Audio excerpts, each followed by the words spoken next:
तो मैंने अपनी बल्किंग के बाद एक लीन और एस्थेटिक फिजिक कैसे बिल्ड की। देखो, एक बल्किंग टाइम पे जब तुम होते हो या तुम बल्क कर रहे हो या वेट गेन कर रहे हो कुछ भी, तो जैसे एस्थेटिक बॉडी के साथ वो फिजिक दिखती है, वैसे ही वो बल्किंग के टाइम पे बॉडी नहीं दिखती और उतनी अच्छी फिजिक नहीं लगती। तो आप भी एक बल्क के बाद या फिर थोड़े से मोटे हो उसके बाद एक लीन और एस्थेटिक फिजिक बनाना चाहते हो तो ये वीडियो आपके लिए। मैंने बल्क से एक लीन एस्थेटिक फिजिक कैसे बिल्ड की, सप्लीमेंट से लेके डाइट, कैलोरीज, सारी चीजें हम इस वीडियो में बात करेंगे। अगर तुम कंफ्यूज हो कि हम बल्की है या मोटे हैं थोड़े से, तो उससे हम एक लीन फिजिक अचीव कैसे कर सकते हैं बहुत ही इजी स्टेप्स में। तो वीडियो को एंड तक देखना और कोई स्टेप्स मिस मत करना। और मेरे चैनल की वीडियो अगर तुम्हें पसंद आती है तो लाइक, शेयर, सब्सक्राइब, और अगर कमेंट करोगे तो मेरे को एक मोटिवेशन मिल जाएगी, तो इसलिए कमेंट कर देना। फर्स्ट पॉइंट आता है हमारा कैलोरीज की। अगर तुम मोटे हो या बल्की हो तो तुम्हें कैलोरी डेफिशिएट फॉलो करना चाहिए या फिर मेंटेनेंस कैलोरीज पे हाई प्रोटीन डाइट फॉलो करनी चाहिए। जैसे मैं अपनी जर्नी की बात करूं तो मैं जब 80 केजीज पे बल्क कर लिया था, 80 केजीज के आसपास मेरा बल्क हो गया था, पर वो डर्टी बल्क हो गया था। मेरे को पता नहीं था कि डर्टी बल्क और लीन बल्क या कुछ भी, मेरे को ढंग से पता नहीं था कि क्या क्या होता है। तो मैंने एक कैलोरी डेफिशिएट फॉलो किया। कैलोरी डेफिशिएट का मतलब है जो तुम्हारी पूरे दिन की मेंटेनेंस कैलोरीज है उससे तुम्हें 200 से 300 कैलोरीज कम इनटेक करनी है। उससे तुम्हारा फैट भी बर्न होगा, बट ध्यान रखना कि अगर तुम चाहते हो कि तुम्हारा पेट का फैट कम हो जाए या बेली फैट कम हो जाए तो वैसा नहीं होगा। Spot reduction is not possible. तुम्हारा फैट फुल बॉडी से रिमूव होगा, ना कि तुम्हारी तुम चाहते हो कि पेट कम हो जाए बाकी ठीक है, तो ऐसा नहीं होगा। तुम्हारी फुल बॉडी का फैट कम होगा। तो एक कैलोरी डेफिशिएट में तुम्हें कैलोरीज लेनी है अगर तुम ठीक बल्की हो तो, और उसको मेंटेन करके रखना है। उससे तुम्हारा धीरे धीरे फैट कम होना खत्म हो जाएगा। देखो, 1 महीने 2 महीने में कुछ नहीं होता, हर चीज को टाइम लगता है। जो बातें बोलते हैं कि 1 महीने में ऐसा हो जाएगा, 1 महीने में ऐसा हो जाएगा, तो भरोसा करो ऐसा कुछ नहीं होता 1 महीने 2 महीने में। टाइम हर चीज को लगता है और टाइम तुम्हें भी लगेगा। और एक कैलोरी डेफिशिएट मेंटेन करो। मेंटेनेंस कैलोरी से 200-300 कैलोरीज कम खाओ। मेंटेनेंस कैलोरीज अगर निकालनी है तो ऑनलाइन काफ़ी ज़्यादा कैलकुलेटर्स आते हैं जो मेंटेनेंस कैलोरीज तुम्हारी बॉडी की निकाल के देते हैं, बट तुम्हें पता है वो 100% एक्यूरेट नहीं होते। तो एक्यूरेट क्या चीज़ है वो तुम्हें खुद पे ट्राई करना पड़ेगा कि तुम रोज़ बॉडी खाली पेट अपना बॉडी वेट ट्रैक करो और रोज़ सेम डाइट फॉलो करो, तो तुम्हें थोड़ा टाइम बाद खुद पता लग जाएगा कि तुम्हारी मेंटेनेंस कैलोरीज कितनी है, और उससे 100 से 200 कैलोरीज कम डेफिशिएट में जाओ। तो ज़्यादा अगर तुम डेफिशिएट में जाओगे तो तुम बहुत ज़्यादा स्किनी लगोगे, बहुत ज़्यादा पतले लगोगे, तो तुम्हें वैसे भी नहीं करना है। धीरे धीरे, माना ये प्रोसेस थोड़ा स्लो होगा, बट ठीक है, तुम्हें स्लो प्रोसेस पे ही जाना है, कोई दिक्कत वाली बात नहीं है। टाइम लो अच्छे से और सारी चीज़ें समझो। तो सेकंड पॉइंट हमारा होगा कंसिस्टेंट ट्रेनिंग।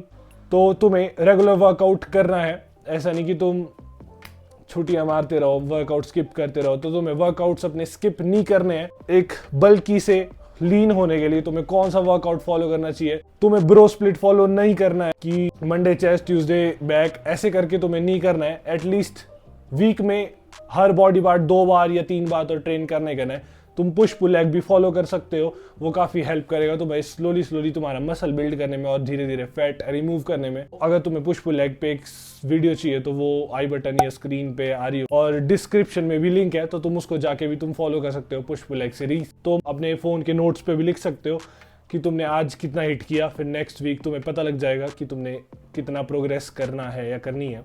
रेगुलर रहो, हर चीज़ को फॉलो करो। ऐसा नहीं एक दिन किया दूसरे दिन नहीं किया, तो हर चीज़ को फॉलो करो पूरे स्ट्रिक्टनेस के साथ। और थर्ड पॉइंट हमारा होगा हाई प्रोटीन डाइट। देखो, जब तक तुम एक हाई प्रोटीन डाइट नहीं लोगे तो तुम्हारा अच्छे से मसल बिल्ड नहीं होगा। तो तुम्हें प्रोटीन से अपनी कैलोरी डेफिशिएट में जाना है, ठीक है। तो तुम हाई प्रोटीन डाइट फॉलो करो। 2.2 kg पर बॉडी वेट के हिसाब से तुम अपना प्रोटीन इंटेक कर सकते हो। तो प्रोटीन पे ज़्यादा ध्यान दो कि तुम्हारा प्रोटीन इंटेक क्या चल रहा है। प्रोटीन इंटेक को हाई रखो बस। मैं ज़्यादातर 2 ही चीज़ें ट्रैक करता हूँ, ज़्यादा पूरे अपने सारे मैक्रोज नहीं ट्रैक करता, फाइबर्स, फैट वगैरह सब कुछ, ये सारी चीज़ें मैं ट्रैक नहीं करता। मैं सिर्फ कैलोरीज और प्रोटीन ही ट्रैक करता हूँ अपनी बॉडी पे, ठीक है। तो तुम भी प्रोटीन पे ज़्यादा ध्यान दो। कैलोरी डेफिशिएट, अगर तुम बल्की हो तो कैलोरी डेफिशिएट पे जाओ और प्रोटीन हाई रखो, जिससे तुम्हारी रिकवरी भी अच्छी होगी और मसल बिल्ड भी अच्छा होगा, जिससे तुम्हें लीन और एस्थेटिक फिजिक मिलेगी। एक और पॉइंट आता है जो कि फोर्थ पॉइंट, कार्डियो। अब काफी लोग कंफ्यूज होते हैं कि फैट लॉस के लिए कार्डियो करें या फिर वेट ट्रेनिंग। तो देखो, कार्डियो करना कोई बुरी बात नहीं है, ठीक है, तुम कार्डियो भी कर सकते हो। तुम अगर फैट लॉस कर रहे हो या फिर एक एस्थेटिक फिजिक बनाना चाहते हो बल्कि से, तो तुम्हारा ज़रूरी नहीं है कि तुम कार्डियो करो, तुम वेट ट्रेनिंग से भी कर सकते हो। और जब तक तुम वेट उठाओगे नहीं और वेट ट्रेनिंग करोगे नहीं, तब तक तुम्हारा अच्छे से एस्थेटिक मसल बिल्ड नहीं होगा। तो वेट ट्रेनिंग करो, और वेट ट्रेनिंग में तुम्हें हमेशा प्रोग्रेसिव ओवरलोड करना है। प्रोग्रेसिव ओवरलोड का मतलब होता है कि जैसे इस वीक तुम 10 केजीज डंबल के 10 रैप मार रहे हो, तो अगले वीक तुम 12.5 केजीज डंबल से 10 रैप मारोगे। उसको प्रोग्रेसिव ओवरलोड बोलते हैं। काफी तरह के प्रोग्रेसिव ओवरलोड होते हैं, सेट्स में, रेप्स में, वेट में, तुम जिसमें करना चाहो उसमें कर सकते हो, माइंड मसल कनेक्शन में। तो हर चीज में प्रोग्रेसिव ओवरलोड आता है। कई बार होता है ना, मैं काफी वीडियोस देखता था तो भाई नहीं समझ आता था। मैंने बहुत सारी वीडियोस देखी, हर इन्फ्लुएंसर की, जो भी बोलते हैं कि ऐसा करो ऐसा करो, भाई इतना नहीं लगता दिमाग कि ऐसा करना पड़ेगा, ऐसा करना पड़ेगा फिर होगा। भाई वो वीडियोस देखते देखते मेरा हो जाता था कि बंद कर देता हूँ, ठीक है रहने देता हूँ, हमसे नहीं होगा। हो जाता है कई बार। तो मैं तुम्हें इजी स्टेप्स बताया कि तुम्हें बस ये चीजें फॉलो करनी है, और स्लोली स्लोली देखो, कोई तुम्हें जल्दबाजी नहीं करनी है। हर चीज बनने में टाइम लगता है। कोई ऐसा नहीं होगा तुम आज सोओगे कल उठोगे तो बॉडी बन जाएगी, तो वैसा नहीं होगा। और इंजरी फ्री करो सारी चीजें, जिम में भी तुम्हें इंजरी ना हो, क्योंकि पहले हेल्थ जरूरी है, मतलब पहले तुम्हारी बॉडी जरूरी है। कि तुम्हें इंजरी होगी तो फिर तुम कर ही नहीं पाओगे कुछ भी, तो इंजरी ना हो, तो ध्यान रखना इन सब बातों का। एक और पॉइंट की बात करते हैं जो कि होंगे सप्लीमेंट्स। तो क्या तुम्हें सप्लीमेंट्स की ज़रूरत है? ये सारी चीज़ें करने में बहुत ही स्मॉल रोल प्ले करेंगे ये सारे सप्लीमेंट्स इन जर्नी में। तो मैं 3 सप्लीमेंट रिकमेंड करूंगा। तो अगर तुम्हारा प्रोटीन इनटेक पूरा नहीं होता तो तुम वे प्रोटीन यूज कर सकते हो, बट ऐसा मत सोचना कि वे प्रोटीन लोगे तभी बॉडी बनेगी या फिर बल्क से तुम लीन फिजिक गेन कर पाओगे, तो ऐसा कुछ नहीं होगा। ठीक है, अगर तुम पूरा नहीं कर पाते हो तो तुम्हें वे प्रोटीन की जरूरत है। अगर तुम डाइट से पूरा कर सकते हो, न्यूट्रिशन, ट्रेनिंग और स्लीप रिकवरी, ये सारी चीजें तुम ऑन पॉइंट कर रहे हो, तो तुम्हें सप्लीमेंट्स की कोई जरूरत नहीं है।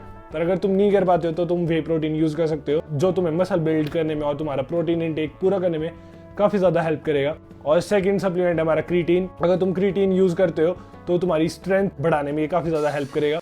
और थर्ड सप्लीमेंट है कैफीन प्री वर्कआउट। तुम यूज करना चाहते हो तो ऐसे कोई जरूरत नहीं है, बट अगर तुम एक कैलोरी डेफिशिएंट खा रहे हो तो तुम्हारी एनर्जी काफी लो फील करोगे तुम। तो अगर तुम कैफीन इनटेक करते हो तो थोड़ा उससे हेल्प मिल जाएगी, एनर्जी भी तुम्हें थोड़ी हाई मिल जाएगी उससे। बाकी जरूरत नहीं है ऐसे कोई सप्लीमेंट्स की, बट अगर तुम फिर भी थोड़े से एक्स्ट्रा पैसे खर्च करना चाहते हो तो तुम ये सप्लीमेंट्स ले सकते हो। लास्ट चीज की बात करते हैं, रिकवरी, जो कि होगी स्लीप से। तो काफी लोग इस चीज को नहीं समझते कि स्लीप पे तुम्हारा मसल रिकवर होगा अच्छे से और मसल बिल्ड। तो स्लीप पे ज्यादा ध्यान दो। 6 to 8 आवर्स की स्लीप तुम लिया करो कंपल्सरी, जिससे तुम्हारे मसल बिल्ड करने में भी अच्छी हेल्प मिलेगी और मसल रिकवरी भी अच्छी होगी। ठीक है।